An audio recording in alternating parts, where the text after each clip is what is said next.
Selamat pagi Bu Ros, selamat pagi teman-teman. Saya dan kelompok akan mempresentasikan terapi bermain bagi anak. Sebelumnya kami akan memperkenalkan diri terlebih dahulu. Saya Imelda Teresia Sabagalet, NRP 16 13 01 80 20 dan teman saya. Dan saya Cynthia Dewi Susanto, NRP 161 301 8004. Di sini saya akan menjelaskan tentang definisi bermain menurut Wong tahun 2003, di mana bermain itu merupakan cerminan kemampuan fisik, intelektual, emosional, dan sosial. Bermain itu merupakan media yang baik untuk belajar bagi anak, karena dengan belajar, anak akan belajar berkata-kata, menyesuaikan diri dengan lingkungannya, melakukan apa yang dapat dilakukan untuk tumbuh dan berkembang, serta mengenal konsep waktu, jarak, dan suara.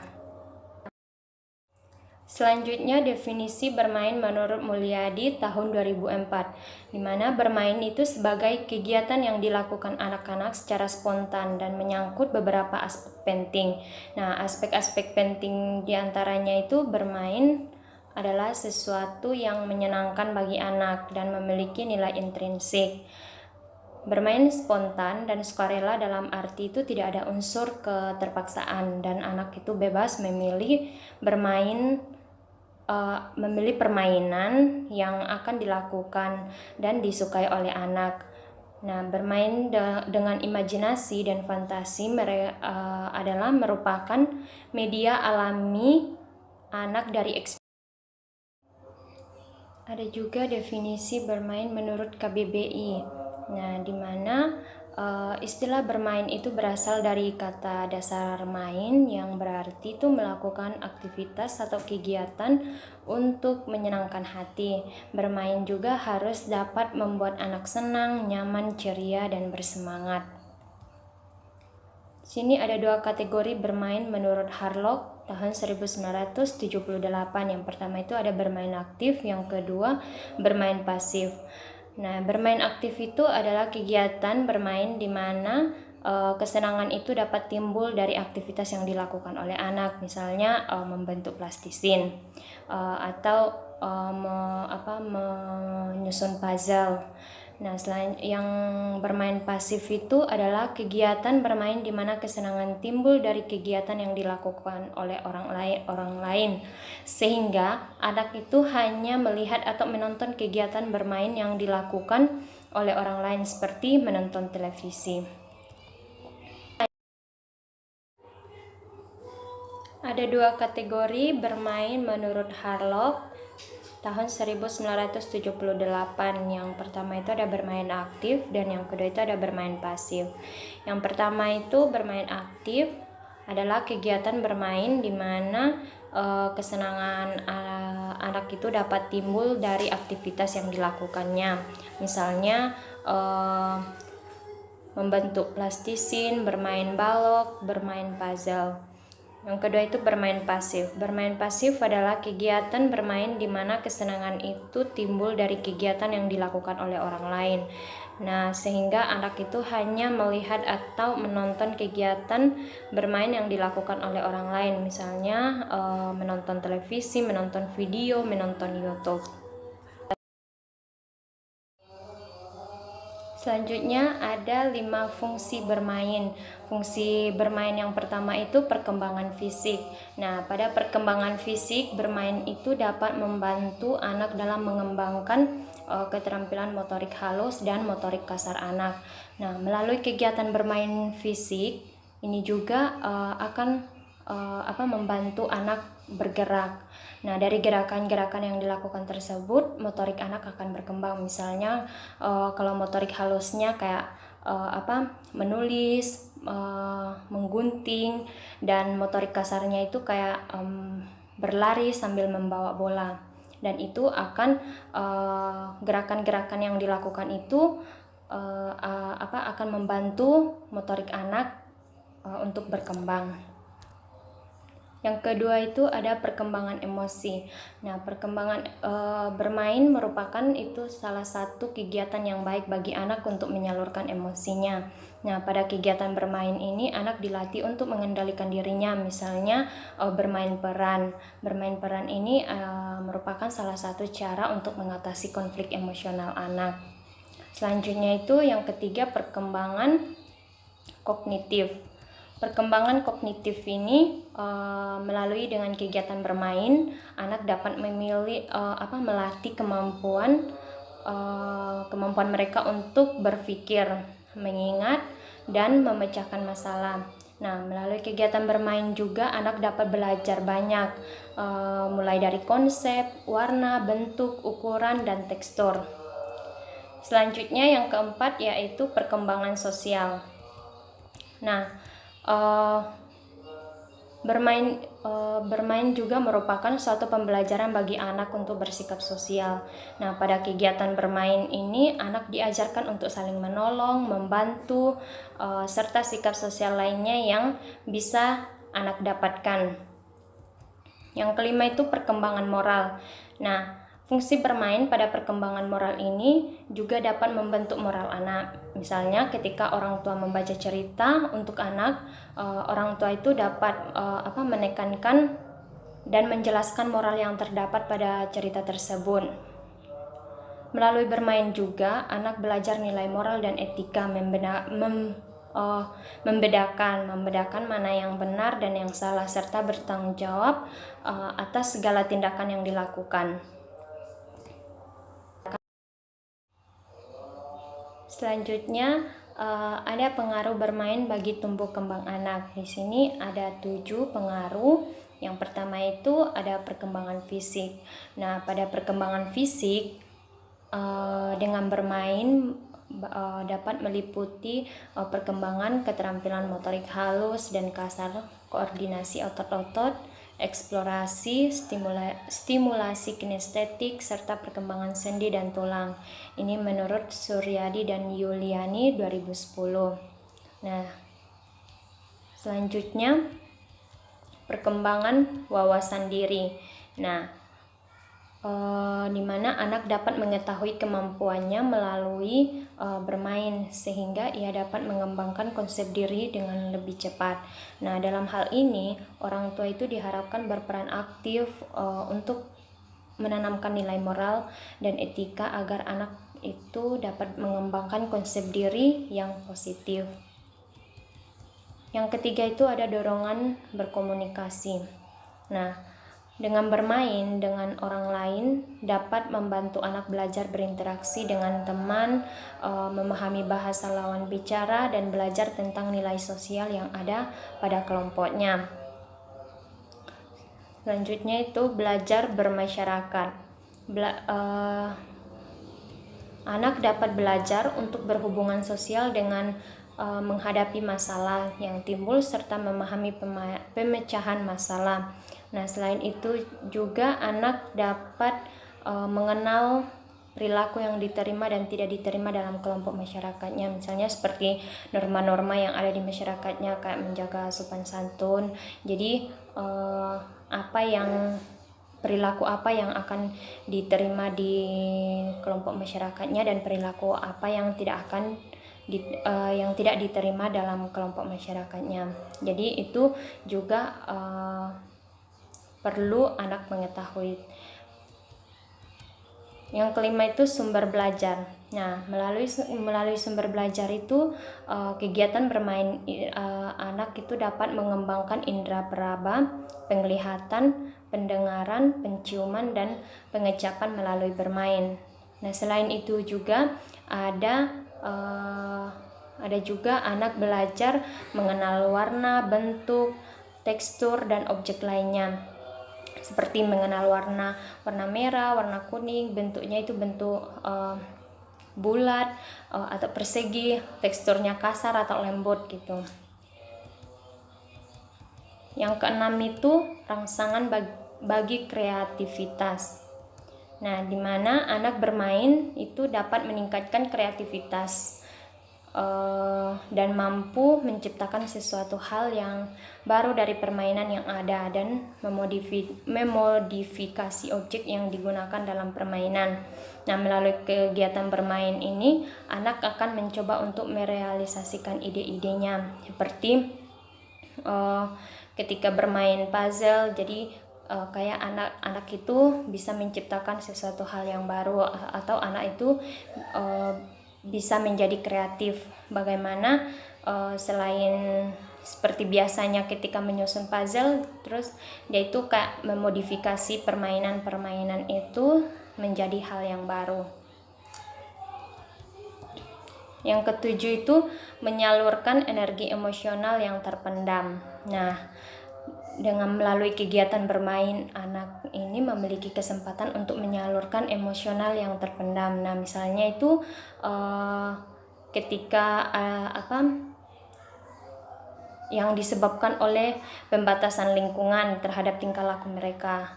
Nah, misalnya ketika anak itu berada di lingkungan yang yang tidak bebas gitu. Jadi di situ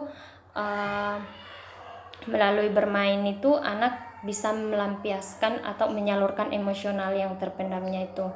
Jadi bermain juga itu merupakan suatu jalan keluar bagi anak dari stres yang dialami.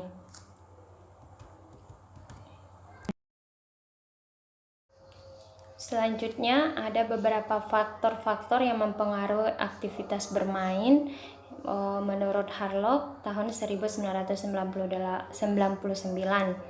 Nah, sini ada 8 faktor. Yang pertama itu ada faktor kesehatan. Nah, di mana kesehatan ini juga sangat mempengaruhi aktivitas anak ketika bermain. Nah, anak yang sehat itu lebih suka melakukan kegiatan bermain aktif daripada bermain pasif. Nah, sedangkan yang anak yang kurang sehat atau sakit atau kekurangan energi itu lebih menyukai aktivitas yang tidak melibatkan fisik, ya seperti menonton TV. Nah, kalau untuk yang bermain aktif itu atau anak yang lebih sehat itu anak itu lebih suka seperti berlari, melompat, kejar-kejaran, yang penting melibatkan fisiknya. Nah, yang kedua itu ada perkembangan motorik. Perkembangan motorik ini pada kegiatan yang dilakukan itu banyak bergantung pada perkembangan motorik yang dicapai oleh anak, baik perkembangan motorik kasar maupun motorik halus. Yang ketiga itu ada faktor inteligensi. Nah, anak dengan inteligensi yang lebih aktif atau anak dengan inteligensi yang tinggi itu lebih aktif daripada anak yang memiliki inteligensi rendah, karena anak yang memiliki inteligensi tinggi itu lebih kreatif dan rasa ingin tahunya yang sangat tinggi, dan menyukai permainan yang melibatkan pemecahan masalah, misalnya seperti bermain puzzle, bermain yang melibatkan khayalan seperti bermain drama atau bermain peran. Nah, kegiatan bermain yang melibatkan aktivitas fisik dan intelektual ini juga sangat digemari oleh anak yang memiliki inteligensi tinggi. Selanjutnya yaitu jenis kelamin. Nah, perbedaan anak laki-laki dan perempuan itu terjadi pada saat memilih kegiatan bermain. Nah, perbedaan ini bisa terjadi secara alamiah dan ditentukan secara genetik. Nah, sehingga orang tua juga itu cenderung memberikan alat permainan boneka pada anak perempuan, sedangkan laki-laki itu diberikan permainan bola, ya, yang permainan yang mencerikaskan anak laki-laki. Nah, akan tetapi itu di sini juga kita perlu tahu bahwa kecenderungan ini belum tentu terjadi pada anak perempuan dan laki-laki, karena bisa saja perbedaan-perbedaan ini terjadi pada setiap individu. Nah, maka dari itu guru dan orang tua itu menyediakan kegiatan bermain yang lebih bervariasi untuk semua anak. Jadi kayak tidak membedakan alat permainan, misalnya yang perempuan ya alat bermainnya boneka atau yang Barbie gitu. Nah, kalau misalnya kalau yang anak laki-laki tuh kayak bermain bola atau bermain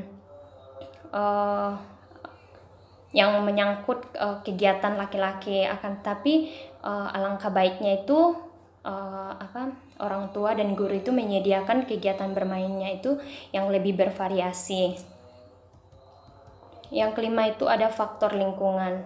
Nah, apabila ada anak yang berasal dari lingkungan yang buruk, kesehatan yang buruk, kurangnya aktivitas bermain, peralatan, dan ruang akan mempengaruhi terselenggaranya aktivitas bermain pada perkembangan anak.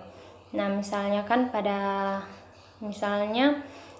ada anak yang berasal dari lingkungan yang buruk atau memiliki kesehatan yang kurang baik. Nah, kurangnya aktivitas bermain pastinya itu juga akan mempengaruhi perkembangan anak. Selanjutnya, status sosioekonomi. Nah, fasilitas atau peralatan bermain itu tidak harus yang selalu dibeli di toko atau dengan harga mahal, akan tetapi bisa juga lebih diutamakan dengan alat permainan yang dapat menstimulasi imajinasi anak dan kreativitasnya. Biasanya itu alat permainan itu bisa dibuat sendiri, atau alat permainan tradisional itu lebih dapat merangsang anak untuk lebih kreatif. Nah, kegiatan bermain fasilitas bermain itu tidak harus dibeli di toko, karena kan misalnya kan kalau alat permainan yang digunakan itu dibeli di toko, akan tetapi kalau misalnya itu alat permainannya itu tidak digunakan dengan baik, pastinya kan tidak akan dapat menstimulasi imajinasi anak. Nah, di sini juga dengan alat permainan tradisional itu bisa merangsang anak untuk lebih kreatif. Nah, misalnya kayak membuat mobil-mobilan dari botol dengan menggunakan tutup botol sebagai rodanya. Jadi di situ anak diajarkan untuk lebih kreatif, dan kreatif anak itu terangsang dengan pembuatan alat permainan tradisional. Yang ketujuh itu ada jumlah waktu bebas. Nah, jumlah waktu bebas itu terutama bergantung pada keluarga. Nah, apabila ada orang tua itu lebih banyak menghabiskan waktunya dengan pekerjaan dan tidak ada waktu luang buat anak, itu pastinya anak itu akan terlalu cepat bosan atau cepat lelah ketika melakukan kegiatan bermain. Karena kan anak itu kan butuh teman untuk bermain, khususnya kan butuh waktu orang tua untuk bersamanya melakukan kegiatan bermain. Selanjutnya itu ada alat dan jenis permainan. Nah, jenis alat permainan yang dimiliki oleh anak ini juga akan mempengaruhi kegiatan bermainnya. Misalnya seperti alat permainan boneka itu dapat merangsang kegiatan bermain khayal anak, misalnya kayak mengajak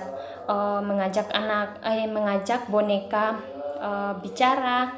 Jadi kayak anak itu menganggap boneka itu bisa diajak bicara. Nah, di sini orang tua dan guru itu juga harus sebaiknya menyediakan alat permainan yang bervariasi. Selanjutnya yaitu karakteristik bermain berdasarkan tingkat pertumbuhan dan perkembangan. Di sini ada 6 karakteristik bermain. Yang pertama itu ada solitary play. Nah, di mana ini anak bermain sendiri atau sibuk dengan permainannya, bermain sendiri. Nah, perilaku anak pada solitary play ini atau bermain sendiri ini bersifat egosentris, tanpa ada usahanya anak itu berinteraksi dengan anak lain. Nah, dia itu hanya berpusat pada dirinya sendiri dan kegiatannya sendiri. Nah, di sini anak akan merasakan adanya anak lain atau orang lain itu di sekitarnya itu ketika alat permainannya diambil oleh anak lain. Di situ anak akan merasakan oh, ada yang mengambil alat permainannya. Yang kedua itu ada parallel play, di mana tampak saat dua anak atau lebih itu bermain dengan jenis permainan yang sama dan melakukan gerakan yang sama, akan tetapi itu tidak ada interaksi di antara mereka. Misalnya ketika anak bermain mobil-mobilan atau membuat bangunan dari balok-balok atau Lego tanpa berinteraksi dengan anak lainnya, itu mereka lakukan bersama dengan gerakan yang sama, dengan kegiatan yang sama, atau dengan jenis permainan yang sama, tetapi tidak ada interaksi di antara mereka. Yang ketiga itu ada associative play. Nah, kegiatan bermain asosiatif ini ditandai dengan adanya interaksi antara anak yang bermain, ada juga saling tukar mainan, tetapi tampak bahwa masing-masing anak itu tidak terlibat dalam kerjasama. Misalnya ketika anak itu sedang melakukan kegiatan menggambar, nah itu mereka saling memberikan komentar pada gambarnya masing-masing.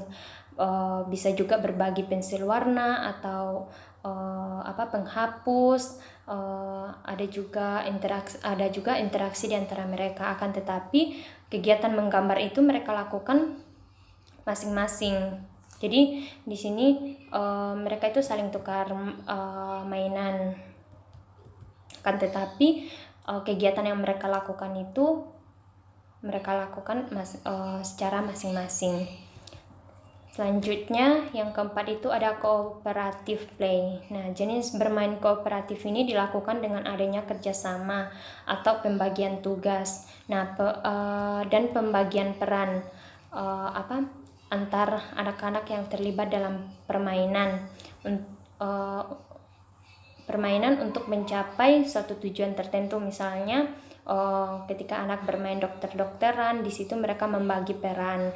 Misal yang jadi dokternya, yang jadi susternya, di situ anak-anak berbagi peran, dan juga bisa juga membuat suatu bangunan dari balok. Yang kelima itu ada onlooker play. Nah, jenis bermain ini adalah kegiatan bermain dengan mengamati anak-anak lain ketika mereka melakukan kegiatan bermain. Nah, dan anak yang mengamati ini memiliki minat yang besar untuk terhadap kegiatan anak lain yang diamatinya. Nah, kegiatan bermain ini biasanya tampak pada anak yang berusia 2 tahun dan terjadi pada anak yang belum kenal dengan anak-anak lain pada lingkungan yang baru, dan anak tampak ragu-ragu untuk bergabung pada kegiatan yang dilakukan oleh anak-anak lainnya. Nah, di sini pada onlooker play ini anak itu mengamati, di mana anak itu mengamati permainan yang dilakukan oleh anak lain, dan minatnya itu semakin besar terhadap kegiatan, misalnya kayak pingin ikut bermain dengan anak lain. Akan tetapi anak itu kayak merasa ragu ikut bermain, misalnya pada lingkungannya anak ini baru berada dalam lingkungan. Nah, ketika ada anak yang di lingkungan sekitarnya bermain, dia itu ingin ikut bermain. Akan tetapi karena dia itu kan belum kenal dengan anak-anak yang ada di sekitarnya, itu pastinya dia kayak masih ragu-ragu untuk bergabung. Dia pastinya kayak berpikir kayak ini, saya diterima enggak dengan mereka. Selanjutnya yaitu therapeutic play. Nah, jenis bermain ini adalah kegiatan yang bermain yang digunakan sebagai terapi bagi anak, dan jenis bermain ini biasanya merupakan pedoman yang digunakan oleh tenaga kesehatan. Nah, misalnya pada kegiatan therapeutic play ini, misalnya anak bermain dokter-dokteran atau gak bermain suntik-suntikan, itu pastinya akan diawasi oleh dokter atau suster yang bertugas untuk melakukan terapi bagi anak-anak. Sekian presentasi dari saya dan akan dilanjutkan oleh teman saya, Cynthia. Terima kasih. Menurut Suryadi dan Yuliani tahun 2010 menjelaskan bahwa permainan dengan alat-alat medis dapat menurunkan kecemasan dan untuk pengajaran perawatan diri. Pengajaran tersebut memerlukan pengawasan perawat seperti penggunaan boneka untuk praktek penyuntikan, pemasangan infus, dan sebagainya. Berikut ini yang berkaitan dengan usia dan fungsi bermain bagi anak. Yang pertama, pada usia bayi. Bermain pada usia ini lebih bersifat di mana anak lebih suka mementingkan dirinya sendiri atau masih bersifat egosentris, meskipun interaksi dengan orang lain itu juga sangat penting bagi bayi. Kemudian yang kedua ada balita atau toddler. Pada usia balita ini anak mulai menyukai bermain dramatis. Mereka juga meningkatkan keterampilan motorik mereka, menjelajahi lingkungan rumah dan meniru orang lain. Nah, pada usia ini anak juga dapat melakukan terapi bermain untuk mengobati trauma mereka atau kecemasan yang mereka alami. Kemudian yang ketiga ada anak prasekolah. Pada kelompok usia ini lebih suka berlari-lari, melompat, bergoyang, dan keterampilan lain yang dapat meningkatkan keterampilan motorik secara umumnya. Anak-anak pada usia prasekolah juga mulai memiliki koleksi sederhana seperti mengkoleksi Lego, mainan seperti itu. Nah, menikmati mainan seperti pasir dan juga balok, boneka, menggambar, dan kegiatan lainnya yang melibatkan anak bermain secara sederhana dan imajinatif. Yang berikutnya, usia sekolah. Pada usia sekolah ini, bermain sudah menjadi terorganisir, terarah, memiliki aturan dan pemimpin. Anak usia sekolah anak usia sekolah ini anak bermain dramatis dengan meningkatkan kreativitasnya, tetapi kehilangan beberapa spontanitas. Anak juga memiliki kesadaran terhadap aturan main dan mulai bersaing dalam olahraga. Yang terakhir yaitu pada usia remaja. Pada usia remaja ini, anak lebih menyukai olahraga atletik yang merupakan salah satu kegiatan bermain yang paling umum yang diminati oleh anak, yang dimana juga ada aturan di dalamnya. Nah, bermain bagi remaja ini juga memiliki karakteristik yang membatasi aturan pada suatu tempat. Berikut ini kategori atau klasifikasi bermain bagi anak, yaitu sebagai berikut. Yang pertama, permainan fisik. Permainan fisik ini meliputi kegiatan anak berlari, melompat, bermain, mengejar teman, atau petak umpet. Permainan fisik ini mengandung sifat sosial karena pada permainan fisik ini melibatkan anak-anak yang mampu mengembangkan aspek sosial mereka. Nah, yang kedua yaitu bermain ekspresif. Pada bermain ekspresif ini terdapat bentuk bermain yang memberikan kesempatan bagi anak untuk mengungkapkan kreativitas dan daya imajinasi anak dengan material tertentu. Dalam kegiatan bermain ekspresif, bahan yang digunakan meliputi cat temporal, cat air, krayon, pensil warna, dan spidol dan kertas gambar. Selain bahan-bahan tersebut, anak juga menggunakan tanah liat, lilin, spons, puding, dan gelatin. Nah, pada permainan ekspresif ini, anak-anak dapat menggunakan material atau bahan-bahan tersebut dalam membentuk atau mencetak sesuatu untuk menghasilkan suatu karya dengan pendampingan aktif dari orang tua. Yang ketiga yaitu bermain manipulatif. Bermain manipulatif ini, anak-anak akan belajar mengontrol atau menguasai lingkungan sekitar anak. Anak-anak akan belajar banyak sekali kegiatan manipulatif atau manipulatif di lingkungannya. Sejak masa bayi sudah dimulai bermain manipulatif ini. Bayi bermain manipulatif bersama dengan orang tuanya. Misalnya, anak menjatuhkan mainan, anak menunggu orang tuanya untuk mengambilkan mainan tersebut, membersihkan dan mengembalikannya. Namun kemudian anak melakukan kembali tindakan menjatuhkan mainan tersebut. Nah, melalui bermain manipulatif ini adanya interaksi antara anak dan lingkungan sekitarnya. Yang berikutnya yaitu yang keempat, ada bermain simbolik. Bermain simbolik ini mengungkapkan masalah anak. Nah, di dalam permainan simbolik ini tidak memiliki aturan bermain. Oleh sebab itu, anak dapat menggunakan drama yang bertujuan untuk memperkuat diri anak. Anak dapat belajar dan mengubah pengalaman yang menyakitkan. Misalnya, anak yang tinggal dengan keluarga yang melakukan tindakan kasar atau KDRT memungkinkan bagi anak untuk bermain pura-pura sebagai ibu yang merawat dan menyayangi anaknya. Tetapi, anak-anak juga dapat melakukan tindakan seperti pengalaman di mana anak-anak mengalami misalkan tindakan pemukulan, maka anak bisa berteriak pada sebuah boneka yang mengibaratkan seorang anak. Nah, anak-anak akan meniru tindakan dari orang tuanya dalam bermain tertentu. Nah, ini pada permainan ini dapat membantu anak mengungkapkan perasaannya, dan anak dapat mengungkapkan setiap kesulitan atau trauma yang dialami oleh anak. Kemudian yang kelima yaitu bermain dramatis. Anak-anak dapat melakukan suatu hal dengan kegiatan bermain dramatis ini, di mana anak berpikir itu akan terjadi kepada dirinya. Anak dapat merasakan ketakutan tentang hal apa yang akan terjadi pada dirinya atau apa yang akan anak lihat. Nah, dalam bermain dramatis ini digunakan untuk terapi pada anak-anak di rumah sakit, karena anak menunjukkan spontanitas atau juga anak mengungkapkan ekspresinya yang didampingi oleh perawat, orang tua maupun tenaga profesional lainnya. Yang keenam yaitu bermain sosialisasi. Pada bermain sosialisasi ini, anak akan menangani masalah-masalah yang dihadapi oleh anak, hendaknya dengan cara menyenangkan dan mengeksplorasi pengalaman dengan meyakinkan.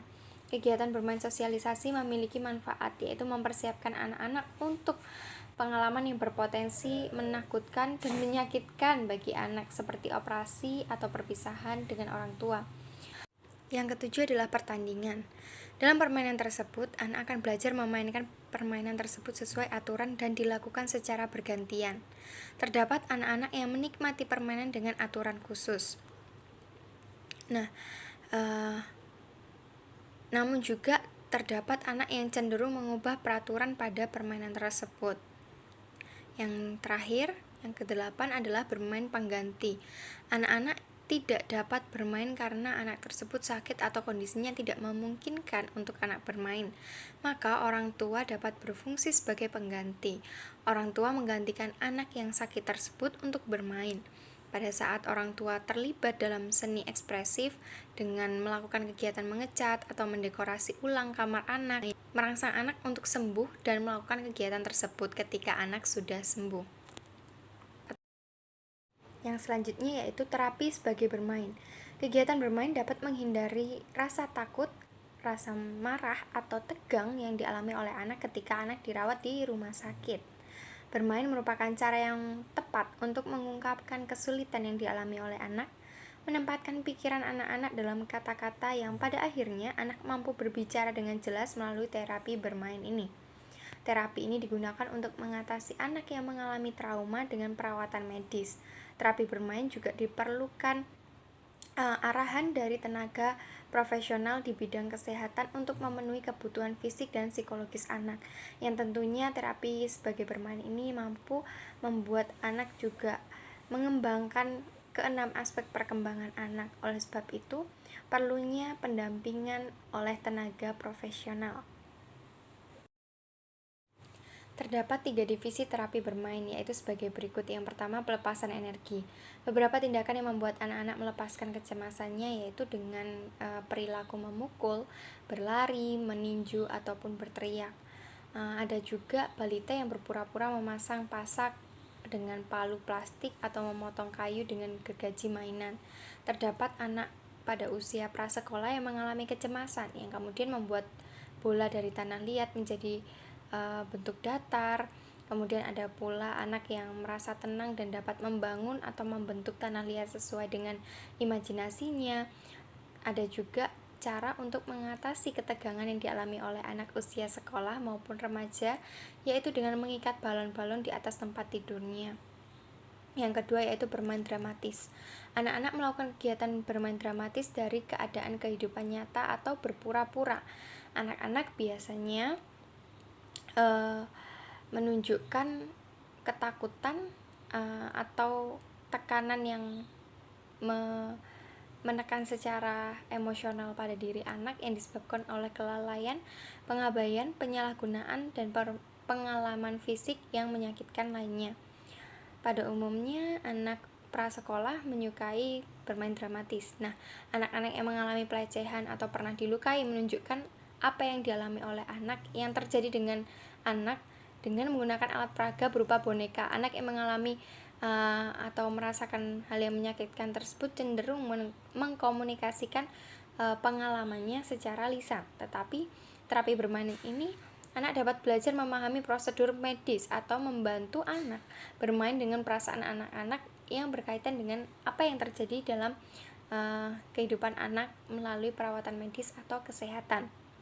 Yang ketiga yaitu bermain kreatif.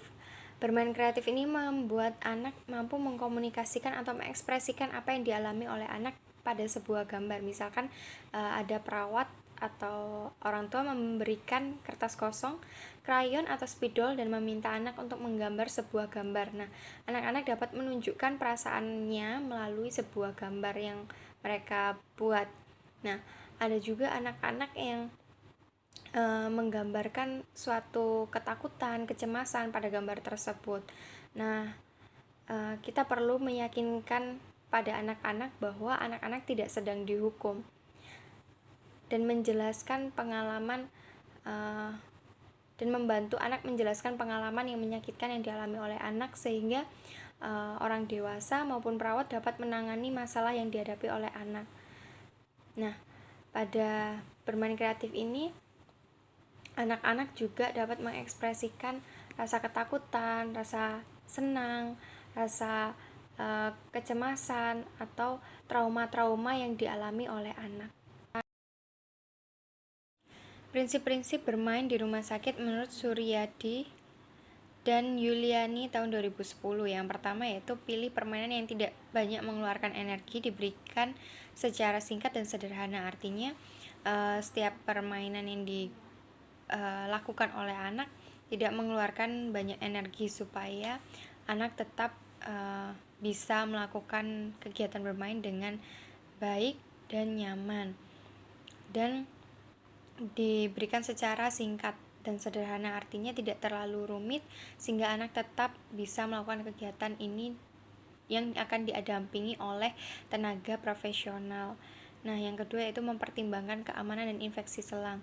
Nah, perlunya pengawasan dari orang dewasa, perawat maupun orang tua untuk melihat dan mengecek apakah selang yang digunakan dalam tubuh anak itu masih dalam keadaan yang aman dan steril untuk menghindarkan infeksi tersebut.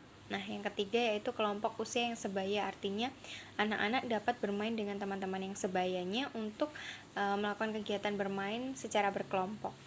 Yang berikutnya yaitu permainan tidak bertentangan dengan pengobatan. Artinya tetap sejalan dengan pengobatan yang dilalui oleh anak, yang dilakukan oleh anak, sehingga permainan yang dilakukan oleh anak ini tetap mengembangkan 6 aspek perkembangan anak dan juga dapat mengobati trauma ataupun kecemasan atau pengobatan medis yang dialami oleh anak.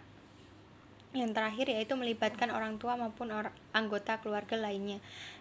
Penting sekali bagi orang tua maupun anggota keluarga lainnya untuk saling menjaga anak yang mengalami sakit tersebut supaya anak-anak tetap merasa aman dan nyaman dan anak-anak dapat tetap berinteraksi dengan anggota keluarganya. Hal-hal yang perlu diperhatikan oleh perawat untuk menyusun program bermain bagi anak yang dirawat di rumah sakit menurut Supartini tahun 2004, yang pertama yaitu memperhatikan tujuan bermain. Nah, kegiatan bermain ini hendaknya sesuai dengan tahap pertumbuhan dan perkembangan anak. Tujuan kegiatan bermain harus memperhatikan prinsip-prinsip bermain bagi anak usia dini di rumah sakit, yaitu menekankan pada upaya ekspresi sekaligus relaksasi dan distraksi dan perasaan takut, cemas, sedih, tegang, dan nyeri. Yang kedua yaitu proses kegiatan bermain. Nah, dalam proses kegiatan bermain ini penting bagi anak untuk mendapatkan fasilitas yang sesuai dengan kebutuhan anak. Nah, perawat bertindak sebagai fasilitator dan kegiatan bermain harus dilakukan dengan aktif baik oleh anak maupun oleh orang tua. Yang ketiga yaitu alat permainan yang digunakan. Nah, penting sekali untuk memperhatikan alat permainan yang digunakan oleh anak, karena alat permainan yang digunakan oleh anak hendaknya steril dan mampu menggambarkan kreativitas perawat dan orang tua dan dapat menjadi media untuk mengeksplorasi perasaan anak. Dan yang keempat yaitu melaksanakan kegiatan bermain. Keberlangsungan kegiatan bermain harus diobservasi baik kegiatan bermain yang dilakukan oleh anak dan juga respon dari orang tua dan anak. Hal tersebut menjadi catatan bagi perawat agar perawat mengetahui perkembangan anak. Dan perlu diperhatikan bahwa proses dalam kegiatan bermain itu lebih penting daripada hasilnya. Yang kelima yaitu evaluasi atau penilaian. Pada akhir kegiatan bermain hendaknya melakukan evaluasi atau penilaian secara menyeluruh. Kegiatan evaluasi dapat dilakukan dengan membandingkan pelaksanaan kegiatan bermain yang sebelumnya dengan kegiatan bermain yang dilakukan oleh anak pada saat ini, dengan tujuan yang telah ditetapkan dari awal sebelum anak melakukan kegiatan bermain. Nah, menilai hambatan-hambatan yang terjadi selama proses permainan ini juga penting bagi perawat supaya hambatan-hambatan tersebut dapat diatasi dan dalam kegiatan berikutnya anak dapat melakukan kegiatan bermain secara optimal. Demikian presentasi dari kelompok kami. Apabila ada pertanyaan, teman-teman dapat menuliskan pertanyaannya di forum diskusi di Bella. Terima kasih.